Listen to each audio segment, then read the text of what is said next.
Ala kulli hal, rubba ash'ath madfu' bil abwab law aqsama 'ala Allah la abarrah.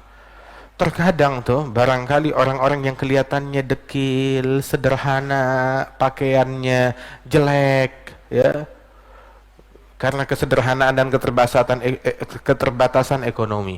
Bahkan bukan cuma itu aja, madfu' bil abwab. Tahu madfu' bil abwab? Orang nggak ada yang mau deket-deket sama dia. Kalau bertamu ke rumah orang, tuan rumah bilang saya nggak ada di rumah. Ngetok pintu orang, diusir. Sono, nggak ada orang sini, nggak ada. Diusir. Madfu' bil abwab. Ditolak. Ditolaknya bukan kalau udah masuk pintu. Belum masuk pintu udah ditolak. Belum ngetok, sono. Dah, diusir. Kadang orang yang kelihatannya sederhana, ditolak di depan pintu, tapi jangan sembarangan. Kadar dia di sisi Allah Ta'ala, siapa yang tahu? Lau aqsama 'ala Allah, di antara mereka yang seandainya bersumpah atas nama Allah, mau apapun, dia sebut nama Allah, langsung terwujudkan. Minas salihin. Enggak semua orang yang penampilannya sederhana, terus hina di mata manusia, terus dia hina di mata Allah Ta'ala. Enggak. Jangan salah sangka, makanya husnudzan, sangka baik. Sebab Allah Ta'ala menyembunyikan 3 perkara pada 3 perkara. Allah menyembunyikan ridhanya dalam ketaatan, Allah menyembunyikan murkanya dalam kemaksiatan, dan Allah menyembunyikan kewalian dan sirnya pada wali-walinya. Jadi kadang yang dianggap hina nggak taunya agung di sisi Allah Ta'ala. Wa kam khafifin nasi min miskini gadim tala min safwatil yagini wa hana bainan nas dhu timraini wa huwa ladail haqqi azimun ali, dalam Rasyafat. Berapa banyak manusia yang tersembunyi di kalangan manusia, akan tetapi walaupun dia nampak di mata manusia hina, pakaiannya dekil, nggak punya apa-apa, tetapi di sisi Allah agung dan mulia. Dia punya hubungan spesial dan rahasia, punya percintaan rahasia antara dia dengan Allah. Banyak yang kayak begitu. Dan diantaranya Uwais Al-Qarni, Sayyidina Uwais Al-Qarni. Uwais Al-Qarni ini nggak ada yang kenal. Nabi yang memperkenalkan, memasyhurkan Uwais Al-Qarni. Dulu nggak ada orang yang kenal. Sampai Nabi cerita di hadapan sahabat tentang ada satu orang namanya Uwais Al-Qarni. Pengen ketemu saya, cuma sibuk bakti sama ibunya, nggak bisa jumpa dengan Rasulullah. Tapi dia beriman kepada Rasulullah. Disebutkan ma'ruf fis sama, majhul fil ard. Di bumi nggak ada yang kenal dia, tapi di langit semua malaikat kenal kepada dia. Ciri-cirinya, dia itu di bawah lengannya, di bawah ketiaknya itu ada tanda kulitnya itu agak belang putih. Kenapa? Dulu dia pernah punya penyakit kulit belang, disembuhkan oleh Allah Ta'ala, kembali menjadi normal. Terus dia bilang, ya Allah sisain sedikit di bawah lengan. Kenapa? Biar saya ingat nikmatnya Allah. Kalau dulu saya pernah sakit, terus saya disembuhkan oleh Allah, kata Uwais Al-Qarni. Itu Uwais Al-Qarni punya ciri-ciri, disebutkan tempatnya, wilayahnya, daerahnya. Sampai Nabi pesan kepada Sayyidina Umar dan Sayyidina Ali, ya Umar, ya Ali, idza lagituma fa agri'ahu minni salam. Wahai Umar, wahai Ali, kalau kalian berdua jumpa dengan Uwais, kirim salam dari saya. Is'alahu ayyastaghfira lakuma yaghfirallahu lakuma. Minta kepada Uwais untuk memohon ampunan Allah bagi kalian berdua, pasti dengan berkat istighfarnya dia, kalian berdua diampunkan oleh Allah Ta'ala. Nih, lihat. Sayyidina Umar sama Sayyidina Ali, kan kita nih ahli sunnah wal jamaah, dalam akidah kita disebutkan orang yang paling afdal Nabi Muhammad, terus para nabi-nabi dan para rasul, dan para nabi-nabi juga afdaliyahnya itu dengan segala urutan ulul azmi minar rusul. Kemudian baru setelah mereka, dari semua ulul azmi minar rusul, yang paling afdal Nabi Muhammad, Nabi Ibrahim, Nabi Musa, Nabi Isa, Nabi Nuh. Tuh, mereka para ulul azmi minar rusul. Yang paling afdal Nabi Muhammad. Dan di antara manusia selain Nabi dan Rasul, yang paling afdal sahabatnya Nabi Muhammad. Baru sahabatnya Nabi Ibrahim, baru sahabatnya Nabi Musa, baru sahabatnya Nabi Isa, baru sahabatnya Nabi Nuh. Tuh. Kemudian juga sahabat Rasulullah, Sayyidina Umar, Sayyidina Ali lebih afdal. Sahabat yang paling afdal Sayyidina Abu Bakar, terus Sayyidina Umar, terus Sayyidina Uthman, terus Sayyidina Ali, sesuai urutan khilafah. Wahakadha. Kemudian Umar dan Ali lebih afdal daripada Uwais Al-Qarni, tapi Nabi pesan, cari Uwais Al-Qarni, sampaikan salam. Disuruh cari, sebab mereka dibebankan amanat. Amanatnya apa? Kirim salam dari saya. Dan mereka ini baru berhasil menemukan Uwais Al-Qarni di zaman khilafahnya Umar bin Al-Khattab. Di akhir-akhir khilafahnya Umar bin Al-Khattab baru ketemu Uwais Al-Qarni. Mereka ini melakukan pencarian tahun demi tahun, menunggu musim haji, waktu kumpulnya orang-orang. Hingga akhirnya di suatu musim haji yang demikian padat dan penuh, Sayyidina Umar ngelihat rombongan dari Yaman juga banyak. Sayyidina Umar nanya, di Masjidil Haram, di tengah mataf, coba semuanya tolong duduk kecuali yang berasal dari Yaman, jamaah haji dari Yaman. Semua duduk kecuali jamaah haji Yaman. Yang dari Yaman semuanya duduk kecuali yang berasal dari suku Murad. Dari suku Murad. Semua duduk kecuali dari suku Murad. Yang dari Murad duduk kecuali yang dari Garan, wilayah Garan. Semuanya duduk kecuali dari Garan. Terus nanya, nah, ada gak dari Garan itu cuma satu orang? Kamu dari Garan, dari suku Murad, kenal gak sama orang namanya Uwais bin Amir Al-Qarni? Bilang, kenal, itu sepupu saya, saudara saya itu. Mana dia? Haji gak tahun ini? Dia pergi haji bareng sama saya. Mana dia? Lagi ngangon kambing. Orang di masjid, dia ngangon kambing. Oh ya, begitu. Kenapa kamu mau ketemu Uwais Al-Qarni, wahai Amirul Mukminin, Pak Presiden? Kenapa mau ketemu Uwais? Begitu. Ya, saya mau ketemu Uwais. Bang, Uwais fihi ma fihi. Hakada. Enggak beres. Enggak beres. Sayyidina Umar bilang, bika labihi. Kamu yang enggak beres, bukan dia.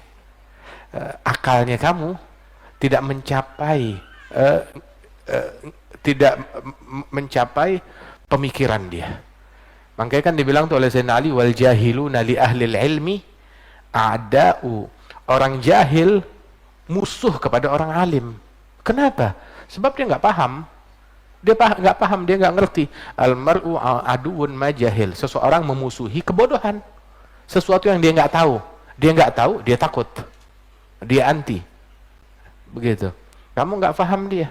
Banyak disebut aulia, wali-wali. Bukan mereka nggak beres akalnya, tetapi otak kamu nggak bisa nyampe ke akalnya mereka.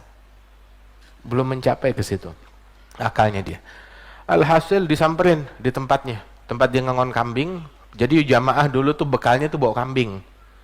Bawa kambing kalau pergi haji, jadi ngambil susunya. Nah, dia yang ngejaga kambing-kambing tersebut, Uwais Al-Qarni, dan dapat upah dari situ. Dilihat sampai ke tempat yang disebutkan, Uwais Al-Qarni lagi sholat di bawah pohon, kambingnya berkeliaran di sekitar situ.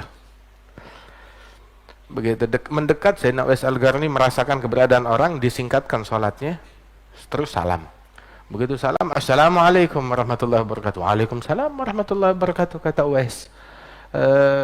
Terus Sayyidina Umar nanya, anta Uwais bin Amir Al-Qarni. Sayyidina Ali yang nanya, siapa nama kamu? Uwais bin Amir Al-Qarni. Dia bilang, siapa kalian? Maka Sayyidina Ali bilang, amma hadza Amirul Mukminin Umar bin Al-Khattab. Ini adalah Amirul Mukminin Umar bin Al-Khattab. Adapun saya sepupu Rasulullah Ali bin Abi Thalib. Dengar gitu Uwais Al-Qarni berdiri. Oh, ini kedatangan matahari, kedatangan bulan. Siapa yang nyangka? Dia berdiri menghormati Sayyidina Umar dan Sayyidina Ali. Dia bilang, jazakumullah anna wa anil Islam khairul jaza. Semoga Allah memberikan balasan sebaik-baiknya balasan kepada kamu atas jasa kamu buat kita dan buat Islam dan buat muslimin. Bilang, kenapa? Dia bilang, kami datang cuma mau menyampaikan salamnya Rasulullah. Rasulullah kirim salam. Yang bawain pesan Sayyidina Umar sama Sayyidina Ali. Keren gak tuh? Itu keren banget. Rasul kirim salam, yang nyampein salam Sayyidina Umar sama Sayyidina Ali. Berapa puluh tahun tuh baru nyampe ketemu. Kemudian Rasul juga bilang, minta doa sama kamu. Ya, kita minta doa, minta istighfar agar Allah mengampunin Umar dan saya Ali. Maka didoakan oleh Sayyidina Uwais Al-Qarni, sebab ini perintah dari Nabi Muhammad sallallahu alaihi wasallam. Nah, sekarang ada orang jangan minta doa sama wali. Jangan, ngapain ente minta doa sama dia? Doa sendiri aja. Emang nggak bisa doa sendiri? Emang nggak bisa istighfar sendiri? Iya kan? Emang nggak bisa doa sendiri? Emang nggak bisa istighfar sendiri? Ngapain istighfarnya di situ? Ngapain istighfarnya depan wali-wali? Ngapain istighfarnya depan kuburannya wali atau depannya di majlisnya wali orang soleh? Ngapain istighfar di depannya Nabi Muhammad? Di depan kuburan mau ngapain? Kan kita diajarin.